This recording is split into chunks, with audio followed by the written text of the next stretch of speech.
3 FPI, FPI मतलब foreign portfolio investor, जो foreign के से पैसा इंडिया के स्टॉक मार्केट में लगाते हैं, और इनको अपना डीमेट खाता एनएसडीएल के पास खोलना पड़ता है। तो एक अंग्रेजी अखबार में कल एक प्रमुखता से खबर छपती है कि 3 एफपीआई, जिनका नाम है अल्बुला इन्वेस्टमेंट्स, क्रेस्टा फंड और एपीएमएस इन्वेस्टमेंट, ये 3 एफपीआई के अकाउंट्स को फ्रोजन कर दिया गया। फ्रोजन का अर्थ, ना तो इन अकाउंट्स पीएफआईज में, ना तो ये खरीद सकते हैं ना बेच सकते हैं। आप कहेंगे इससे क्या, इसका इसका हमारे स्टॉक मार्केट पे क्या अर्थ है? इन 3 एफपीआईज ने अडानी ग्रुप की 6 लिस्टेड कंपनियां हैं, उन 6 में से 4 लिस्टेड कंपनियों में 43,500 करोड़ रुपए का इन्वेस्टमेंट कर रखा है इन 3 एफपीआईज ने। उस अंग्रेजी अखबार के अनुसार जो कल छपा, उसने कहा कि इन 3 फॉरेन पोर्टफोलियो इन्वेस्टर्स के अकाउंट्स को फ्रोजन कर दिया है, जिन्होंने 43,500 करोड़ रुपए अडानी ग्रुप की जो 6 कंपनियां हैं उनमें से 4 कंपनियों में इन्होंने इन्वेस्ट कर रखा है। 43,500 करोड़ कोई छोटी रकम नहीं है, होती है। छोटे मोटे स्टेट का तो सालाना बजट होता है, और बड़े स्टेट का भी, राज्य का भी, देश के, उसका लगभग आधा बजट 43,500 करोड़ रुपया होता है।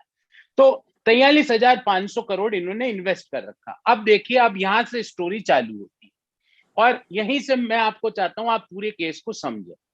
ये जो तीनों एफपीआई है, ये तीनों एफपीआई का एड्रेस है वो पोर्ट लुइस मॉरिशस का, और तीनों का रजिस्टर्ड एड्रेस एक ही जगह है। मतलब एड्रेस में कोई इनमें फर्क नहीं, एक ही एड्रेस पे ये रजिस्टर्ड हुई है।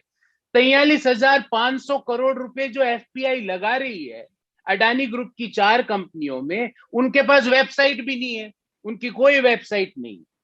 इन इन 3 फॉरेन पोर्टफोलियो इन्वेस्टर्स का 6.82% तो अडानी एंटरप्राइज के शेयर उनके पास है, 8.03% अडानी ट्रांसमिशन के शेयर उनके पास है, 5.92% अडानी टोटल गैस के शेयर उनके पास है, और 3.58% अडानी ग्रीन के शेयर उनके पास है।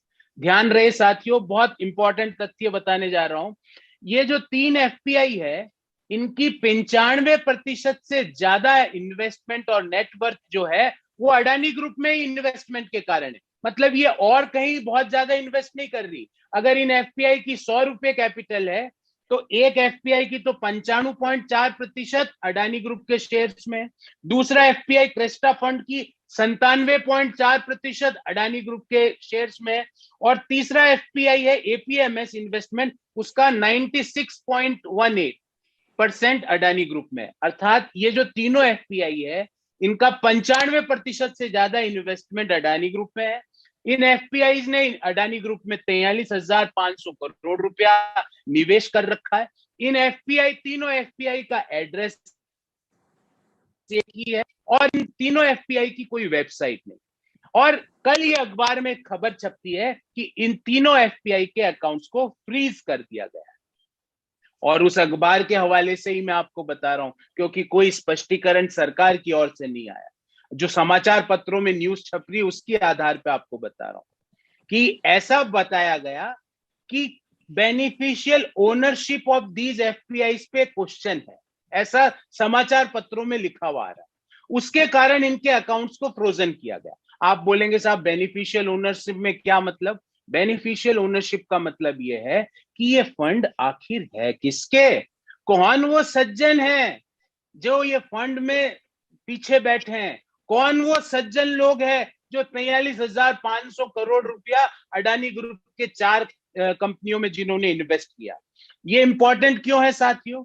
क्योंकि सेबी जो हमारी एक रेगुलेटर है, उसका एक नियम है कि सेबी का ये नियम है कि 10%, कोई भी एफपीआई किसी भी लिस्टेड कंपनी के 10% से ज्यादा ओनरशिप नहीं रख सकती। तो अब मान लो बेनिफिशियल ओनरशिप हमको पता ही नहीं है, तो हम उस नियम को एग्जीक्यूट कैसे करेंगे? तो उस नियम को एग्जीक्यूट करने के लिए बेनिफिशियल ओनरशिप ऑफ फंड्स जरूरी है। साथियों, मैं आगे बढ़ूं उससे पहले एक और जानकारी आपको देना चाहता हूं कि अडानी ग्रुप की 6 लिस्टेड कंपनियां हैं।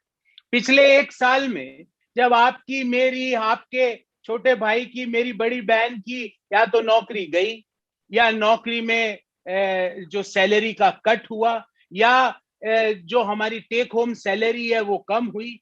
उस दौरान पिछले 12 महीने में अडानी ट्रांसमिशन, जिसमें इस एफपीआई का इन्वेस्टमेंट है, उसके 669% शेयरों में बढ़ोतरी हुई। ये एक डाटा है। दूसरा, अडानी टोटल गैस, जिसमें इस एफपीआई का इन्वेस्टमेंट है, 349% उनके शेयर्स में एप्रिसिएशन हुआ।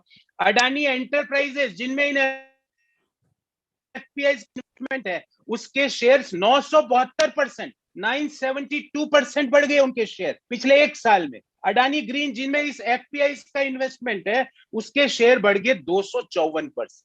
मतलब जिन कंपनियों में इन एफपीआई का इन्वेस्टमेंट है, उनके शेयर 250% से लेके 972% तक एक साल में बढ़ते हैं। 972% एप्रिसिएशन इन 1 ईयर। दूसरी ओर जो अडानी ग्रुप की दो और कंपनियां हैं, जिनमें इन एफपीआई का इन्वेस्टमेंट नहीं है, उनके शेयर बढ़ते हैं 147%। जैसे कि अडानी पोर्ट का शेयर बढ़ा 147% पिछले 12 महीने। अडानी पावर, जिसमें इन एफपीआई का इन्वेस्टमेंट नहीं है, उसके शेयर बढ़े पिछले 12 महीने में 295%। पर जिनमें इन एफपीआई का इन्वेस्टमेंट है, उनके शेयर बढ़ते हैं 972%, उनके शेयर बढ़ते हैं 669%, उनके शेयर्स बढ़ते हैं 349%, उनके शेयर्स बढ़ते हैं 254%। अब इन इन इन इन सब कंफ्यूजन के बीच में अडानी एंटरप्राइजेज, जो अडानी ग्रुप की एक कंपनी है, कल उसका एक स्पष्टीकरण आता है, और वो स्पष्टीकरण ये कहता है कि हमारा कोई भी एफपीआई का, जिस एफपीआई ने हमारे शेयर्स को होल्ड किया है, वो एफपीआई फ्रोजन नहीं की गई, ऐसा कोई फ्रोजन नहीं किया गया है। और certain other report suggest that ये जो एनएसडीएल ने जो अकाउंट्स को फ्रोजन किया है, वो कोई और डिपॉजिटरी अकाउंट है, वो अकाउंट नहीं है जिसमें इन एफपीआई ने कंपनियों में निवेश कर रखा है। अब इसके बाबत हमारे 3 प्रश्न हैं, हम 3 स्पष्टीकरण चाहते हैं। Number 1, NSDL, national securities depository limited, जो कि directly under the jurisdiction of ministry of finance, government of India के अंतर्गत काम करती है, ये एनएसडीएल अभी तक चुप क्यों है? वो पब्लिक में आके ये क्यों नहीं बताती कि कौन से एफपीआई के अकाउंट फ्रोजन हुए हैं कि नहीं हुए? अगर फ्रोजन हुए हैं तो किस कारण से फ्रोजन हुए? क्यों ये एक कंफ्यूजन का स्टेट है? एनएसडीएल क्यों एक स्पष्टीकरण जारी नहीं करती? ये हमारी पहला प्रश्न। हमारा दूसरा प्रश्न है कि सेबी, जो मार्केट का रेगुलेटर है, और एनएसडीएल, जो directly under the jurisdiction of ministry of finance काम करता है, सेबी और एनएसडीएल देश को ये बताएं कि ये जो बैकग्राउंड डिटेल्स क्या है, इनके बेनिफिशियल ओनर्स कौन है इन 3 एफपीआई अकाउंट्स के, जिन्होंने 43,500 करोड़ रुपया अडानी ग्रुप की 4 कंपनियों में निवेश कर रखा है, और 95% से ज्यादा इनका जो 3 एफपीआई है, इनका निवेश मात्र 4 कंपनियों में। तो इनके बेनिफिशियल ओनर्स कौन है, and what have SEBI and NSDL, अभी तक सेबी और एनएसडीएल ने क्या क्या चीजें इन फंड्स की पता लगाई है, कौन इनके बेनिफिशियल ओनर्स हैं, उसके बारे में देश को जानकारी दे। तो पहला हमने मांग करी कि एनएसडीएल ये बताए कि ये अकाउंट्स फ्रोजन हुए हैं या कि नहीं हुए, क्योंकि अडानी एंटरप्राइज का एक बयान आता है कि भाई ये अकाउंट फ्रोजन नहीं हुए हैं, उनके पास ऐसी जानकारी है। एनएसडीएल मुख्य दर्शक क्यों बन के बैठा है? दूसरा, सेबी और एनएसडीएल ने अभी तक इन फंड्स की बैकग्राउंड चेक किया हो तो इनके बेनिफिशियल ओनर्स कौन है, देश के सामने रखे हैं। और तीसरा बहुत महत्वपूर्ण सवाल हम पूछना चाहते हैं कि अभी तक अडानी एंटरप्राइज इन फंड्स की ओर से जवाब दे रहा है, ये फंड्स जिन्होंने अपना पैसा इन कंपनियों में लगाया है, वो चुप क्यों है?